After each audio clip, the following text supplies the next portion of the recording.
तो वो बिना पद के भी लड़ सकता है। देखिए, मैं आपको बताऊं कि जो राजनीतिक महत्वाकांक्षा बहुत बड़ी थी। जी। सिद्धू साहब ने जो इतना चक्रव्यूह रचाया, जी। उसके सूत्रधार वो थे और उन्होंने पूरा एक गेम प्लान करा अपने आप को चीफ मिनिस्टर बनाने के लिए, जी। और उसमें वो काफी हद तक कामयाब भी हो गए। लेकिन जब उनको बनाने की, अनाउंस करने की बात हुई कि सुबह 11 बजे हाई कमांड ने अनाउंस करना था, तभी कैप्टन साहब की एक स्टेटमेंट आती है कि उनके ऊपर नेशनल सिक्योरिटी और इस तरह के एलिगेशन लगा दिए जाते हैं कि ये जो है बॉर्डर स्टेट है और सिद्धू साहब इसके लिए खतरा है। तो इस बात को सोचते हुए जो हाई कमांड है उसने अपना फैसला चेंज करा।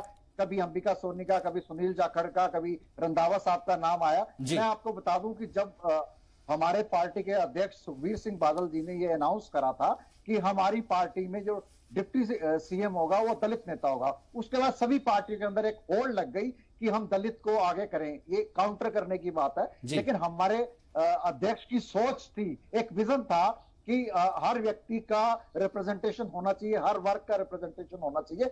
उसको मद्देनजर देखते हुए उनको ये लगा कि हम चरणजीत सिंह चन्नी एक दलित नेता हैं, उनको अगर हम सीएम बनाएंगे तो ये उसको काउंटर करेगा। उन्होंने उनको सीएम अनाउंस कर दिया। उसके बाद सिद्धू साहब ने सोचा कि मैं चन्नी साहब को मैं रिमोट से चला लूंगा और जो मैं कहूंगा वही होगा। लेकिन जब उन्होंने देखा कि चन्नी साहब तो उनकी कोई बात नहीं मान रहे, और उन्होंने कई सारी ऐसी अनाउंसमेंट्स करी, चाहे चीफ सेक्रेटरी हो, चाहे एडवोकेट जनरल हो, चाहे होम का डिपार्टमेंट हो, चाहे डीजीपी हो, उसके अंदर कहीं पे भी सिद्धू साहब की बात नहीं मानी गई। और सिद्धू साहब को ये बात समझ आ गई, उनको ये नजर आ गया कि मेरी राजनीतिक जमीन जो है खिसक रही है। आने वाले टाइम में जो कांग्रेस पार्टी है पंजाब के अंदर, उसकी कोई जमीन नहीं है। लेकिन अब यहाँ आगे जो चेहरा होगा पंजाब के अंदर, वो चरणजीत सिंह चन्नी होगा। उसको अगर हाईकमांड उससे तो शिरोमणि अकाली दल को फायदा होना चाहिए ना सेठी साहब। उससे तो शिरोमणि अकाली दल को फायदा होना चाहिए कि कांग्रेस की अंतरकलह का फायदा शिरोमणि अकाली दल को मिल सकता है फिर।